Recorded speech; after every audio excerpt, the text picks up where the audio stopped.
You can look at man as existing at two levels. One is much larger and is run and controlled by life on a universal scale, and about which the individual can do little. And the other is at the level of the individual, whereat alone is any potential meaningful action possible. This, of course, is obvious to the alert eye, yet hidden from the crowd, as the continuing impossible attempt by those certain frogs to fly is what makes them the irresistible reptiles they be, and causes life on a larger scale to singularly favor them so. When one man's mind would say sports, he'd read. And when it'd say rest, he'd run. And when it'd say crap, he'd sing and dance for joy. All in all, he said they were beginning to develop a wonderful relationship. Just because neurons can talk to you and hormones can't, doesn't mean they tell you the truth. One legend says that there was once a race of creatures similar to man who had a mind made up of 3 compartments. By all reasonable appearances, the first responsibility of a knight who decides to undertake the great quest must be to hold a continuing remembrance of the Grail itself. Maybe, but after that what? In the background of the gunfire above a few cities, another sound is heard. As regards any extraordinary mental potential, as long as your mind is tied up entirely with just thinking, nothing else is possible. Whenever he looked out his back door, this one man would think, there's something hidden out there in the bushes. He later moved to town, upstairs in an apartment building, and every time he'd look down from a window, he'd think the same thing as before. Moral: it doesn't matter where you move, if you're a good citizen, you'll always be somewhere. And again, I remind you of the tale of those certain knights who, each time they entered the mystical chamber they had constructed for themselves, would repeat the sacred mantra they had adopted for that solemn occasion, which went, "Let me out of here." Now on to the farm report. The history of most interest to a true warrior occurred within the last 2 seconds. Don't forget to plant now, y'all. Shortly after men learned to speak, life passed their way again, and one man cried out, "Count me in," but apparently misunderstanding what was said, it threw him in.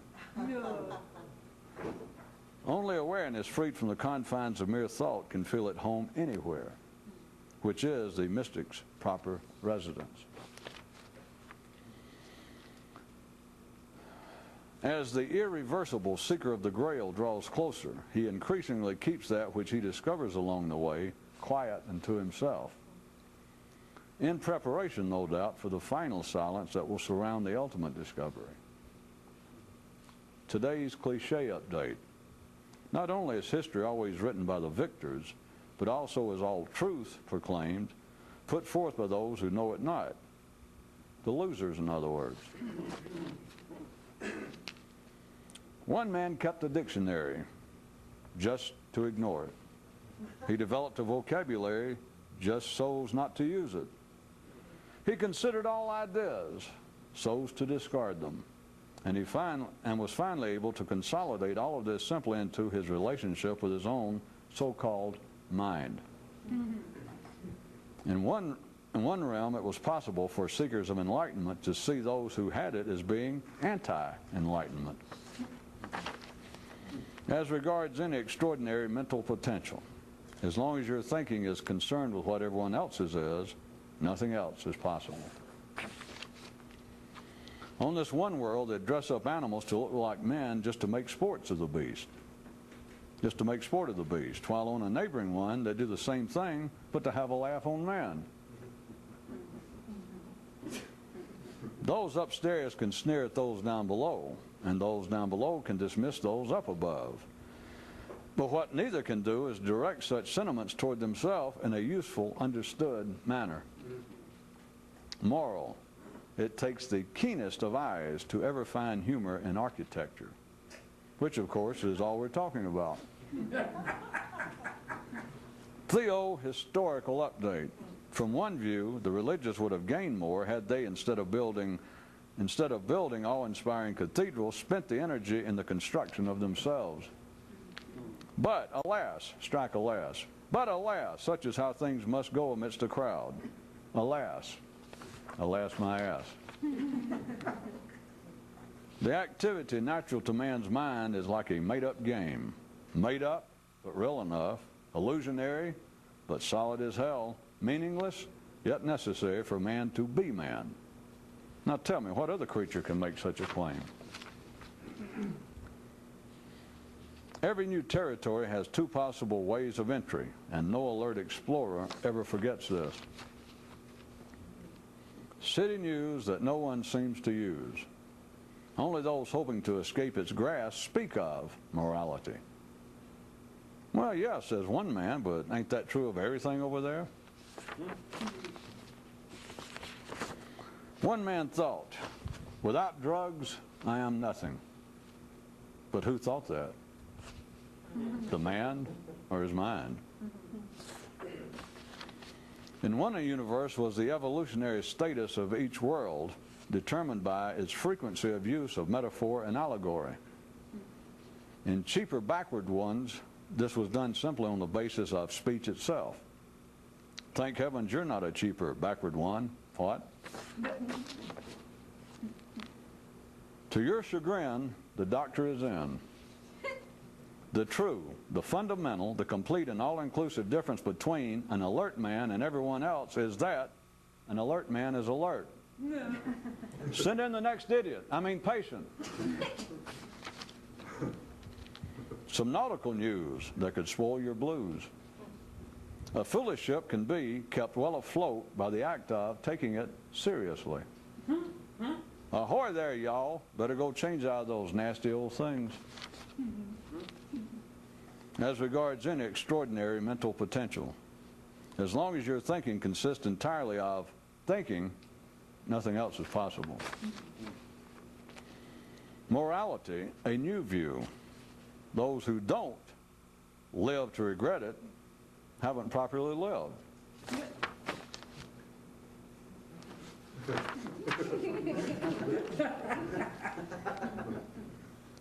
There was once a land of growth and expansion wherein, as is natural to such conditions, struggle and conflict was constant. But in this particular instance, the inhabitants made use of two types of ammunition. The first consisted of bullets that were actually deadly, while the second kind only at first appeared to be so and were later found to be otherwise. Such must be the circumstances for any kingdom to progress. One man made notes of what he thought each day, then threw them away the next. So pondered one man, what good is the past if it's not actually gone? Just as the minds of children revolve around simple things, such as games, sports, and dreams of the future, similarly do the minds of simple adults. At the heart of life's highest safety standards is redundancy. As a form of enlightened protection, all experienced adventurers allow larger leeches to consume any smaller ones to which they may have become attached. Somewhere down the road, those who survive lose interest in all things parasitic. The ride of the long-distance night is one to a saddle, no more. Medical update. The mind is on drugs. And now, would you like some sports news? Well, sure you would.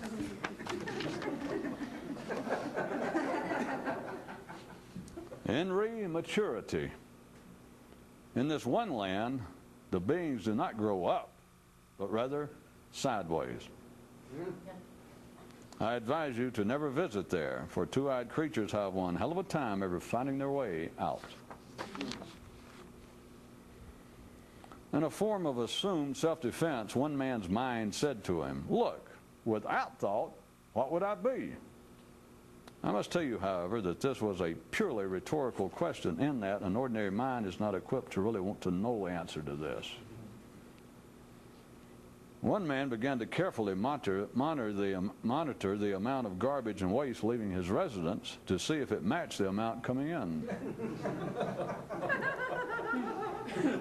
Finally, some voice from up in the attic shouted down to him that he was wasting his time.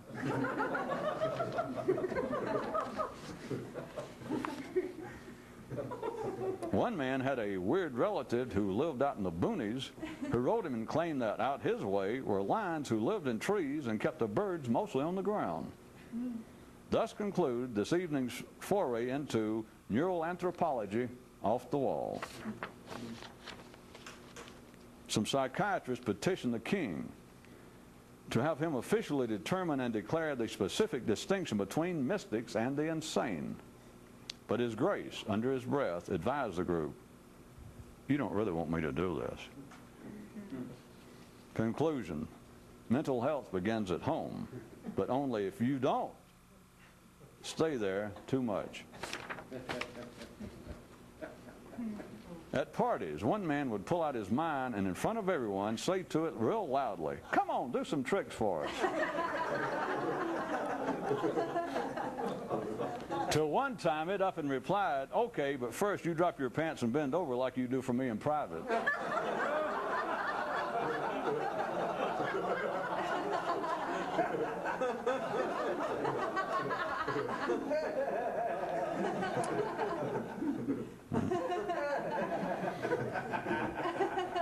There was once two sister planets. One was a world of gestures and the other of thoughtful reflection. You know they were doomed to ultimate conflict. Zoology update from the wild side. It is the job of hungry beasts to be enthusiastic. It's the responsibility of men to call for a menu.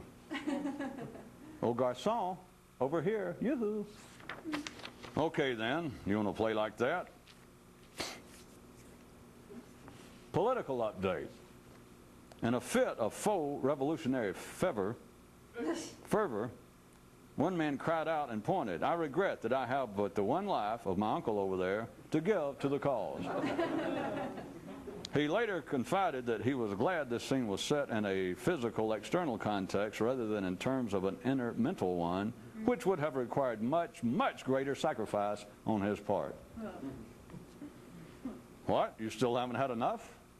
All right then. Proverbial wisdom update. The adage that says you can't lose something you never had needs no updating.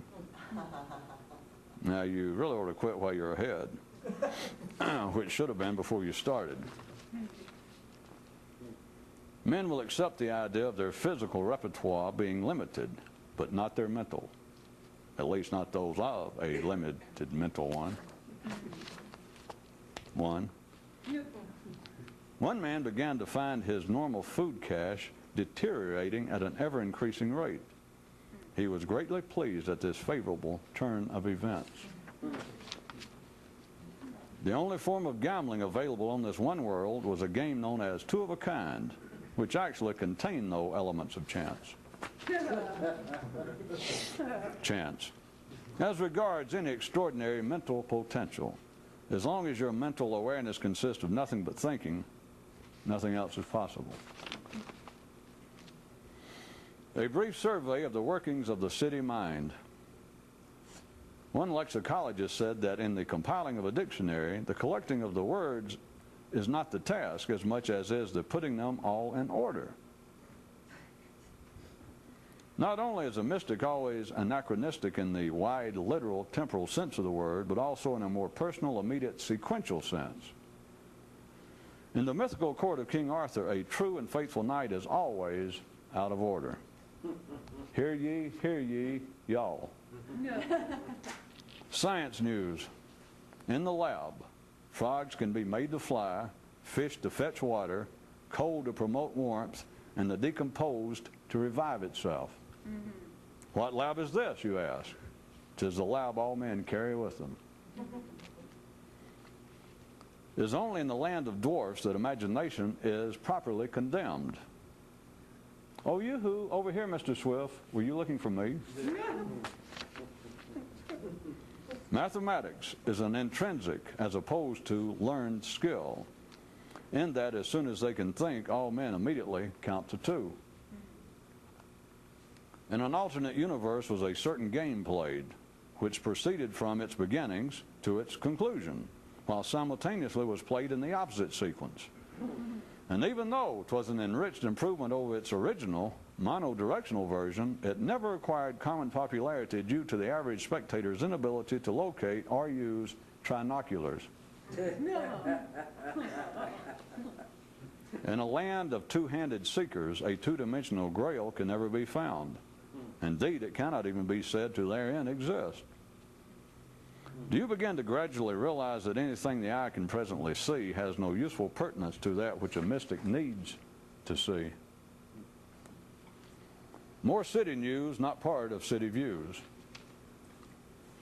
It is those with weakest ties to man's past who most vocally try and defend theirs. And a certain man, previously mentioned this evening, further notes his delight in now being able to distinguish between the smell of history rotting and the fresh aroma of his growing freedom therefrom. On a faraway planet, the leading newspaper carried a daily feature in which was printed complaints from readers regarding stories recently covered which seemed to directly contradict ones previously covered. Ah, but such must be the situation for any planet to evolve. As regards any extraordinary mental potential, as long as your mind says, well, what else can consciousness consist of but thinking, and you believe it, nothing else is possible. Some dimensional archaeologists discovered on this one planet abandoned buildings left by some long ago civilization which appeared to have originally, somehow, contained smaller buildings. Yeah. A concerned mother once told her child, never put anything sticky in your ear that might make its way further in.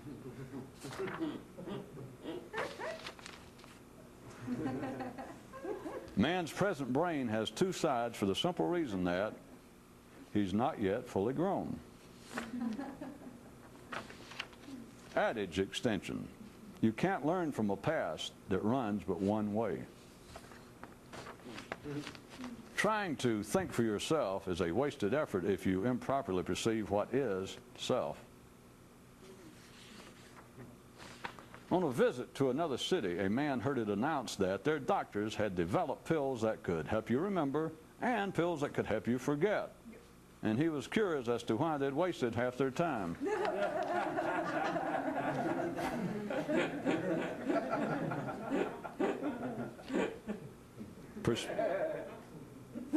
Perspective and gravity.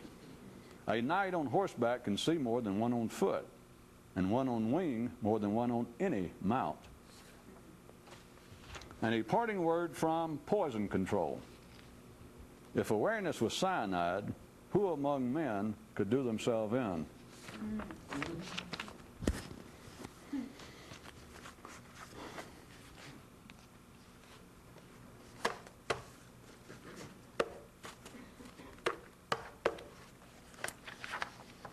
One of these news items brings to mind, I'm sure you would agree,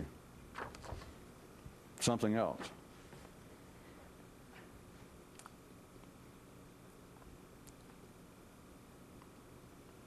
Well, I'll read the entirety to get down to the point. The memory jogger is now at the bottom. It says, mathematics is an intrinsic as opposed to learned skill, in that as soon as they can think, all men immediately count to 2. Pause. In an alternative universe was a certain game played, which proceeded from its beginning on to its conclusion, while simultaneously was being played in the opposite direction, in the opposite sequence. And even though it was an enriched improvement over its original version, its original monodirectional version, it never achieved common popularity due to the average spectator's inability to locate or use trinoculars. Pause. In a land of two-handed seekers, a two-dimensional grail can never be found. Indeed, it cannot even be said to therein exist. What I'm sure that brought to mind to you, and since I have the microphone, I'll speak on behalf of all of you to save time, is the matter of people not only attempting to explain life, which is part of the functional or the pragmatic use of human speech and the human intellect, is this continuing futile, inconclusive attempt to explain life. But at a more specific direction, perhaps seemingly pertinent to activities such as this, is how about the attempt to explain life in a, take your choice, an occult, a mystical, a metaphysical, a supernatural, a spiritual manner. Religion does it. The weirdness, the strangeness, I'm about to get to the word weird. That's the reason I went ahead and threw it in. The unusual nature of religions, all religions' attempts to explain life, are so common and so part of humanity's thought processes, thinking bank, that no one takes any particular note of the fact. That is, you do not even have to be religious. All you have to do is be sophisticated and well-read enough, which I'm assuming all of you are, within the sound of my ears.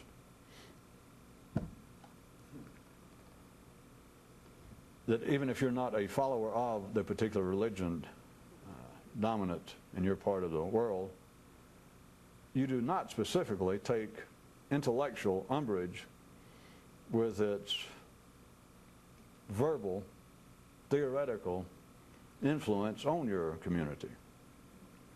That is, you are so used to hearing whatever it is, not me dragging out the cliches from any particular religion, but just the kind of most common utterances that would be made in a Christian community or in a Muslim community. The kinds of things that are said that no particular thought is given, but they are now part of the weave of that culture, of that civilization. To such a point, all right, take Christianity. I wasn't going to give an example, but I want you to know what I'm talking about without, as you know, it being in any form a criticism of religion, of any religion. But the sorts of things, what would be common in Christianity? All right, all the paintings. Again, you don't have to be religious, but think of all the great works of art, if you're interested in such things, the Michelangelos and the Titians, and all of the poetry, all of the metaphorical literature, and the constant mention, but it's pictured constantly, and the phrase is made about the three aspects of God in the Christian sense. Or how about the large part of the Christian community pays extreme reverence to the mother of Jesus, and her name is no longer what it was, Mary Smith. It's the Virgin Mary. And it's just said, just out of hand, and all the paintings continually depict the Virgin Mary. Many people pray directly to her, and people who can be agnostic inside of a Christian milieu pay no particular attention to it when it doesn't get much weirder than that.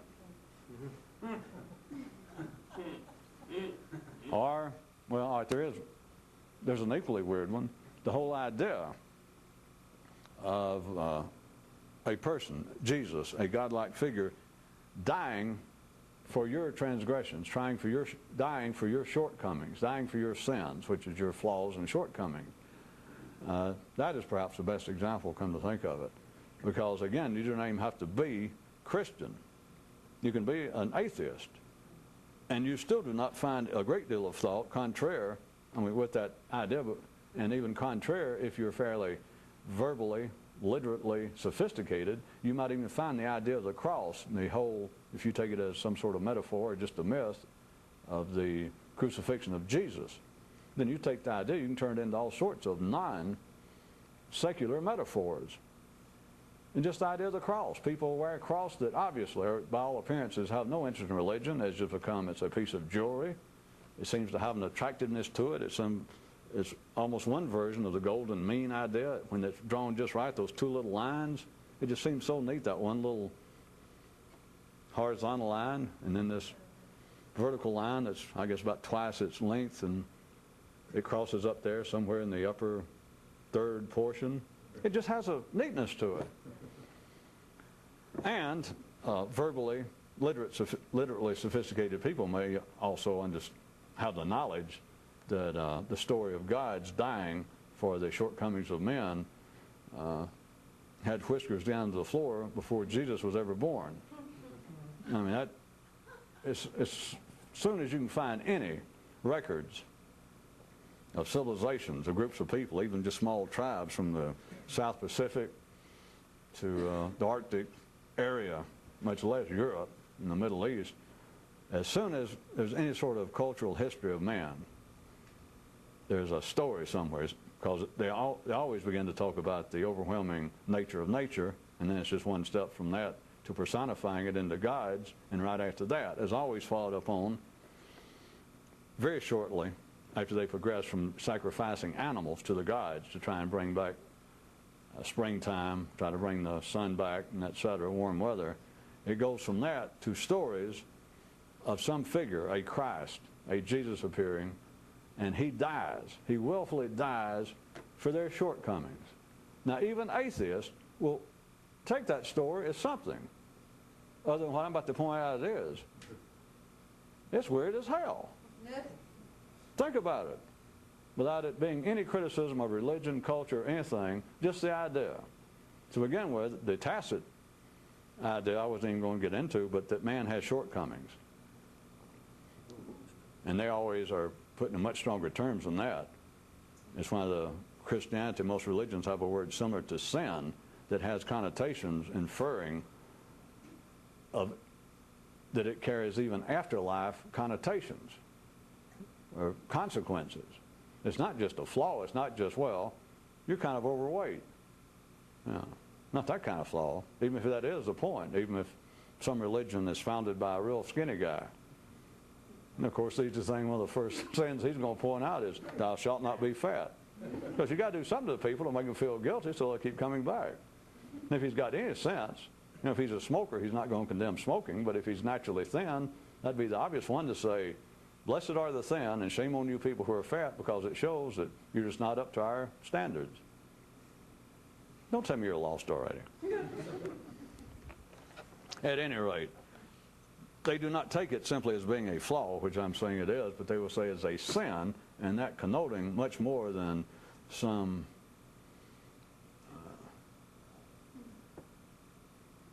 worldly foible on your part. But at any rate, people take the idea without it giving it any analyzation, without continually having their own mind remind them, which an atheist, a good atheist, a good agnostic, should do, at the very least, every time he hears the idea of Jesus dying for man's sins. His mind should always, if he really deserves to be carrying around a card in his pocket saying, I am an intellectual, graduate degrees, and academic recognized subjects, if he deserves to carry around such a card, then his mind, when he hears such things, should at least continually have this small little buzzer that goes off or something going, weird, weird, weird.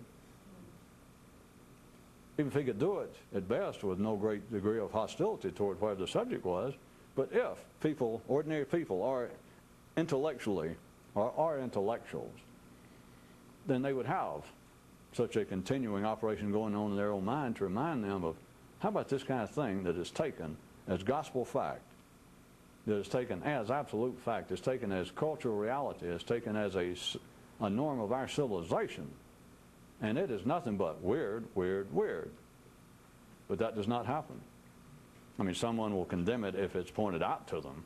If an atheist was dragged into a conversation about, let's debate the finer points of Christianity, then he would certainly begin to scoff at, ridicule, deny that gods exist, and much less that they had sons or representatives as they sent down here, and much less that they came down here for one reason, that they looked around about how pitiful man was, and then they decide, well, I'll give my life.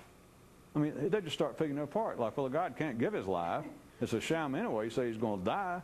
He's lying to us. He's fooling you. He's just making you look like an idiot to say, well, I'll die for your sins, because he can't die. He's not going to die. It's just all an act. He can just tear it to pieces. And so an atheist, for instance, would do that. Someone who was not Christian, they would do that if asked specifically. But what I'm trying to get you to see is the kind of gunfire that goes on over cities, in this case a Christian city, as an example. That kind of gunfire is of no interest. It sparks no reaction to even those minds in the city, those people in the city who claim to be intellectuals. It is, the point being, as you should know by now, that there are things that are part of humanities, not just specific sectors such as Christianity or Christian neighborhoods, but they're aspects, the whole aspect of man's civilization is a kind of floating illusion that cannot stand any scrutiny. Not my scrutiny, not criticism. It simply cannot stand scrutiny on the basis by the rules of its own game. That is what the mind cannot deal with. That you cannot, that the only thing the mind can do if it gives any sort of hearing to the kinds of things I'm talking about tonight is to say, well, you're just picking on Christianity. You can try and caveat it all you want to in advance and try and protect your own ass and say, well, I'm not picking on religion, but that's all you're doing. You're picking on religion. Because that's the only way it can hear it, if it hears it at all, if it will even listen. Because you got to understand, within a closed system, or a game, look at civilization again, how about it as a game, an invented sport that life made men invent it. But men have mentally invented this thing, civilization, which I use to denote simply the life, man's existence in all areas, not simply bio survival driven. So look at it as an invented game. Now inside that invented game,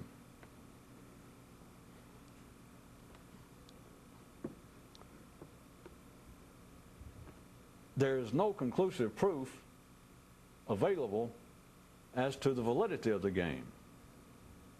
But neither is there any way within the game that if you're in the game, there's no other way that within the game it can be proven to you that this is a game.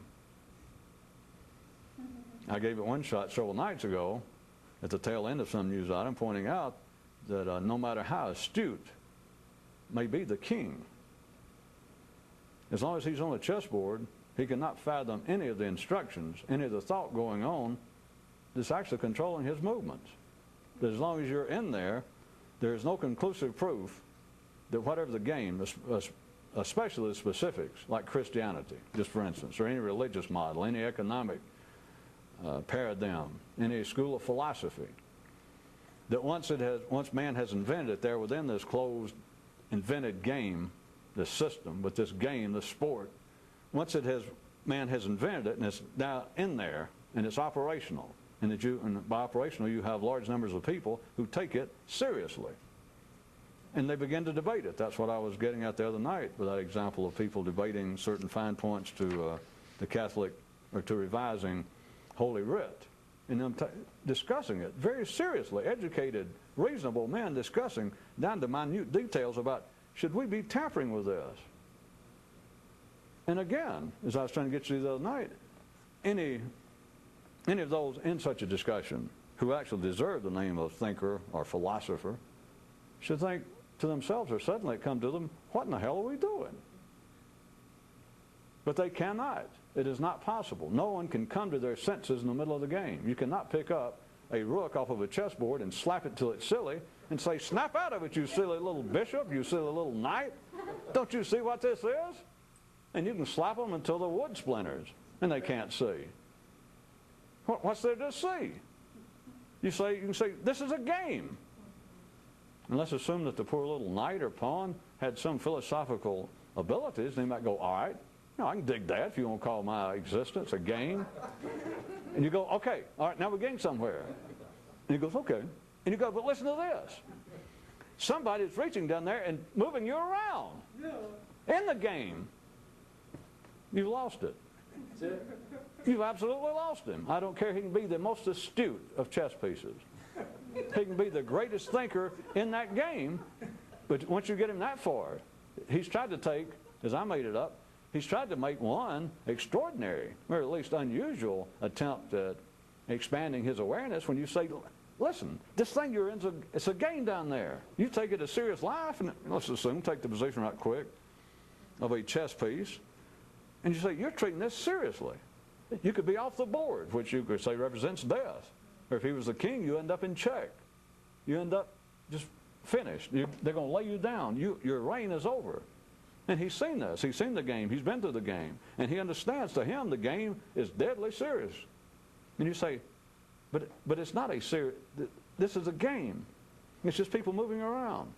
A king, you see him, sometimes you lay down, they pick you back up, and it starts over. And if he could push his memory that far, which would be asking a lot of the genetic memory even of ash or oak. Let's say that I could get him to go far enough to go, okay. And he's really pushing the awareness of a chess piece. And he goes, all right, if you call my life a game, what's going on here? All right, I'll go along with that. Whatever's your point, go ahead. I can take that as an allegory, as a metaphor. And you think, now we're getting somewhere. And you say, all right, now hold that. Hold your awareness. Here's the real part. Not only is it a game, but the game is being played, being controlled by forces outside your own awareness. And his own awareness to him is there on the chessboard. And so you've lost him. There's no way you can trick him. You cannot prove it. You cannot drug him into it. You can't slap him into it. You can't educate him into seeing it. It is literally impossible. Men claim, men who would listen to that, would listen this far to that sort of example. They would say, well, that may be interesting, but that is not comparable to what you're saying, that everything that constitutes man's world of civilization, his mental world as opposed to his instinctive one, that does not follow that everything there is a game, and even if it did, would say an ordinary man, even if I gave you that much, like the chess piece did, it still makes no sense and you cannot prove it. Or so what? And they got you. Well, they don't have you. But within that game, there is no conclusive proof as to the nature of the game. There is no conclusive proof that it is a game, nor is there any way to conclusively prove otherwise. All right. The point is that minds inside the game, the height of the game, by ordinary views in our 3 or our 4-dimensional reality right now, and it's always been so, right now the height, the supreme example within the closed system, within the game, the mental game, we could fairly refer to as the logical maneuver, sometimes known as science, but logic, such as this. And do keep in mind, those of you out there and somewhere, that this is not necessarily just talking about what I appear to be talking about, literally. But logic. Within this game, in this sport, this game, this invented world that is man's mental world as opposed to the instinctive, in this invented world that is floating there in a closed system within itself, that there is no way in, no way out, nothing can be proven, no information can come in from out. You cannot see the hand, if you're in the game, moving the chess pieces.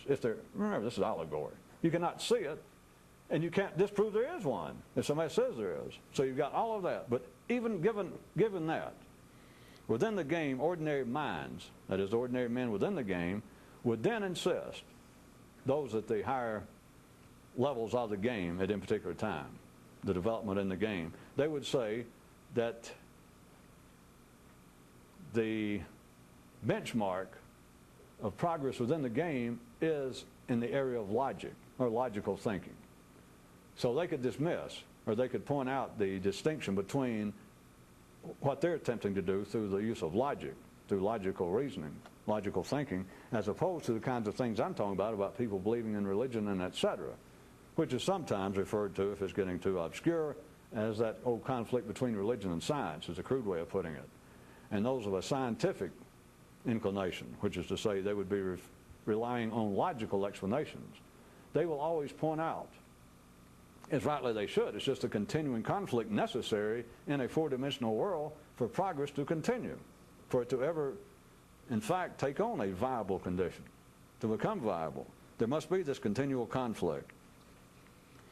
So those of a logical, those of a scientific bent would dismiss, can dismiss, without any particular aggression, without any particular passion. They can simply, dispassionately try to point out, listen, you people over here who believe in religion and all that, and believe in all the weird things, all the metaphysical areas and all the occult flim-flam, well, religion, they would say, all right, you people can believe in religion. You can say you can believe in life after death. You can say that you believe that somebody, that God, that there is a God somewhere outside the universe, outside reality, that sent down his own flesh and blood, and he pretended to get killed. You can believe all that, and I know that many of you do, but listen, there's a difference between believing stuff. That's not all we're dependent upon here. And they would want to encourage other people, including those religiously driven, to try and listen to them and say, hold on to that. But look, there's something other than those kinds of beliefs. Without me just picking on those beliefs, look at this. There's one thing, there's a world of you imagining or believing such as that. But there's another world here. There's a world that many of you ignore, known as the world of science. For instance, there are things that are known. And the basic prime example from which they can all derive is and let's say that you're religious. And you go, well, what do you mean? He says, all right. You can believe. We've got people who believe in a Christian God. We've got people who believe in a Muslim God. We've got all these conflicts. And beliefs are a dime a dozen. That's one thing. That's religion, the world of belief. But there's also the world of logical thinking, the world of science, if you will. And you go, well, what's the difference? It's all right, I'm going to show you the difference. In the world of science, that is, thinking based on logic, you don't need belief. There is certainty. For instance, and here's as good a spring, wellspring as any, that say 2 and 2 put together is 4. I mean, there it is. 2, you go for that. And 2, add 2, 2, 2, right? There it is. I mean, you can count them. You put them together, and there is 4. There's no kind of belief like, all right, if I live a good Buddhist life, when I die, I will go to a higher state. That's belief. But 2, you know what 2 is.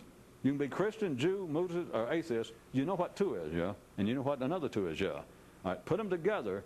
Now look, there's no uncertainty. There's no confusion.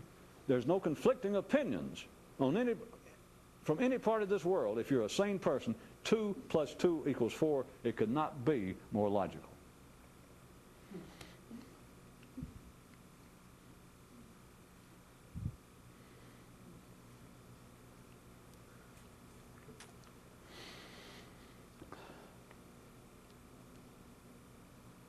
They nearly got you.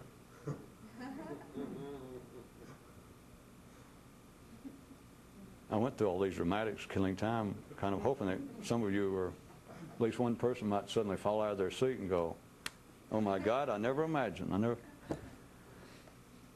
They've almost got you. When I say they almost got you, if you listen, it almost soothes your own thinking. It is almost convincing, except for this. One small flaw, and I'll point out in just a few words, and I guess we could use this as your own kind of immediate idiocy test, as to whether it immediately hits you, when they point out that here's the difference between actual thinking in some rational, useful, more advanced manner than just belief, is that 2 and 2 is 4, and nothing could be more logical than that. Except for this teensy detail that logic is part of the invented game.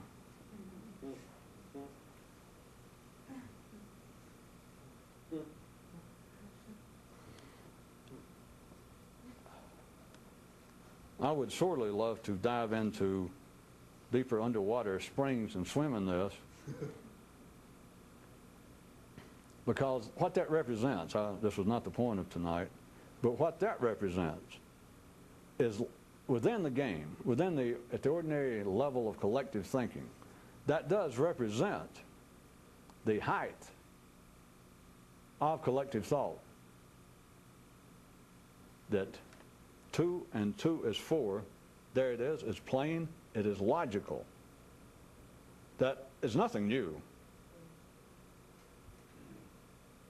Because if one of Adam's sons invented religion and one invented art, the third one invented math. It all happened within a matter of weeks or months.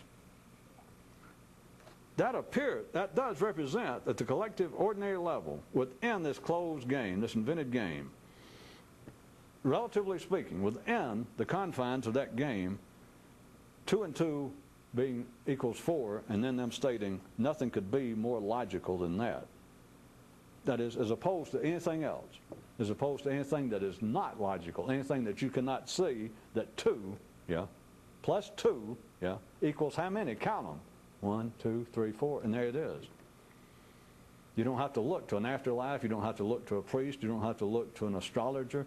You don't have to look into a dream book. You don't have to look into the world of imagination. It's there in front of your friggin' nose. Count it. 2, plus 2 equals what? 1, 2, 3, 4. It couldn't be more logical. Except, there's no such thing as logic.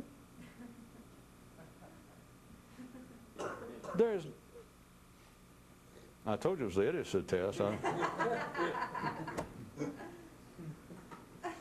We are not going to actually attempt to issue any grades. There is no such thing as logic. There is no more anything real about logic than there is about a guy named Jesus dying on a cross because you can't quite get it up. Because you're not quite up to speed. There is no more reality to logic than there is your astrological forecast for tomorrow. They're both invented. But the thing is, there is a captiousness to logic because within the system, relatively speaking, now you got to remember, it's within a system, and ultimately, all there is relativity. It's why they cannot come to anything conclusive. But within there, relatively speaking, that does represent a higher level of gamesmanship than belief. But I assure you, you can work on that, you can take that one home free. That is a kind of supreme idiocy test to think it's going somewhere, that the mind at a relatively higher level, or more intense level, can say, look, compared to all sorts of beliefs, not just religious, but all kinds of speculations and going by some kind of cultural habits, just the kinds of things that run men that have no objectivity on this planet, that there are conflicts. So it doesn't have to be religion, it can be political, be anything, except the world of logical thought. Because you can argue forever, is socialism superior to a republic form of government? Is free market economies in any way better than planned economies? You know, in the world of everything except almost mathematics or science, that everything is composed of conflicting opinions, schools of thoughts, etc. Now remember, this is all in this game. But within the game, relatively speaking, that does represent, relatively speaking, a higher level, and it's almost impossible to see through it. And it's not to see through it for the sake of seeing through logic, it's for the sake of realizing, because that's sort of the last stand. That is sort of the outpost of defense of the game. Because if you start dismissing as being a form of meaningless, redundant, conflicting, incoherent,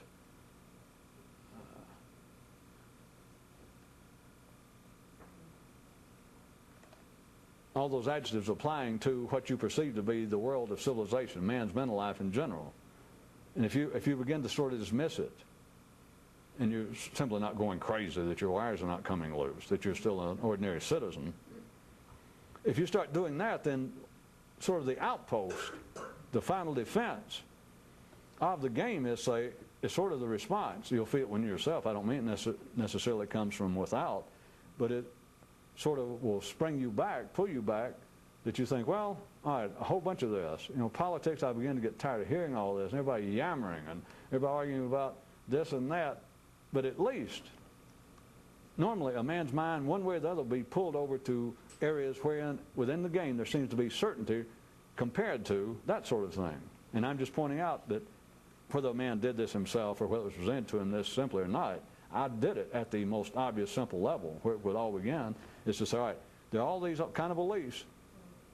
There are these areas that cannot be proven. You cannot prove in some scientific, logical way that free market, laissez-faire economies are in any way inherently superior to state-controlled and planned economies. You can't do it. You can't prove that abstract expressionism is a better form of art than impressionist. You can't prove any of that. But if you get into the world wherein you're thinking logically, that you bypass or you go beyond that, you're into a world now there is. It doesn't matter whether you're Buddhist, doesn't matter whether you're a German painter, whether you're an Italian dancer, whether you're a Chinese philosopher, it doesn't matter. 2 plus 2 is 4. At least we got something in this damn crazy old world of ours that you can depend on and kind of grow from there. Because there's nothing more obvious than 2 plus 2 equals, count them. There they are, 1, 2, 3, 4. Logic is as invented as religion. Science is as invented as religion.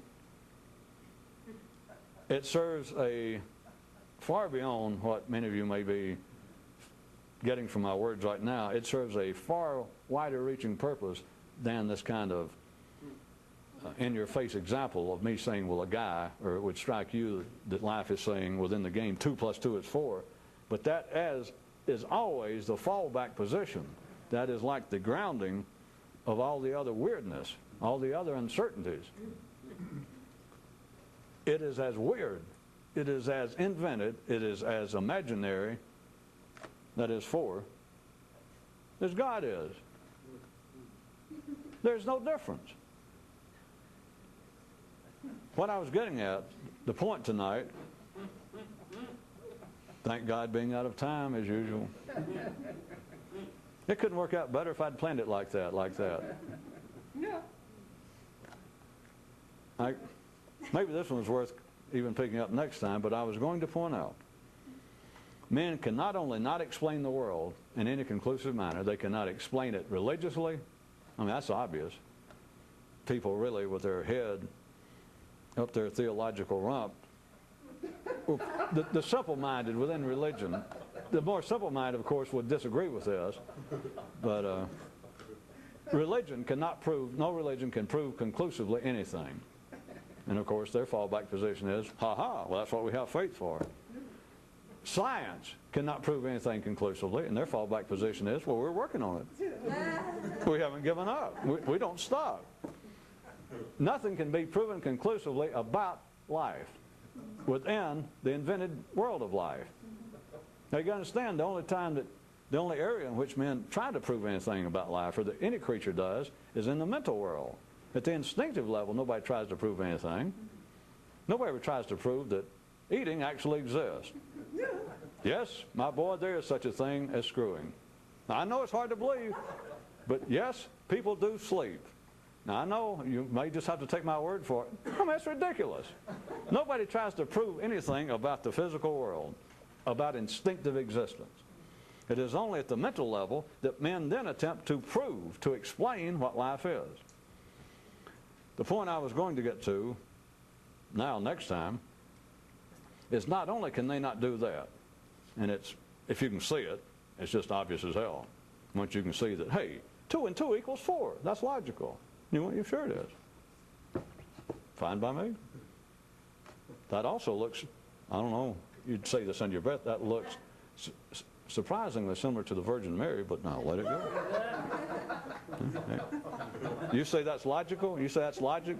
Hey, that's fine by me. Maybe I don't speak the language well enough yet. At any rate, it is quite plain and obvious and understandable, to say the least, why life, ordinary life, cannot be explained. Or why men cannot explain life ordinarily, why men cannot explain life in an ordinary manner. That's all one thing. But then into the area, as opposed to this thing like some sociological slice, something or other, commentary on the nature of man and civilized existence, into the area that would appear to be of more interest connected with such as this, and that is trying to explain life in an extraordinary way. Not trying to explain life by the way it's already been used, not trying to explain life just on the basis of, well, we don't know what it is, and so we got faith because here we have the Word of God. One time he said, this is the way it is, folks. Read it and weep. That if you get past that point, and you realize that science doesn't explain, logical thought does not explain the nature of life any more than religion does. Of course, also, science increasingly, as should be their position, disavows any interest. Or at first they admitted we don't have the ability, and then they said we have no interest, even if we had the ability. That is, it's not the job of physics, it's not the job of chemistry, it's not the job of science to explain the nature of life. Or anthropology.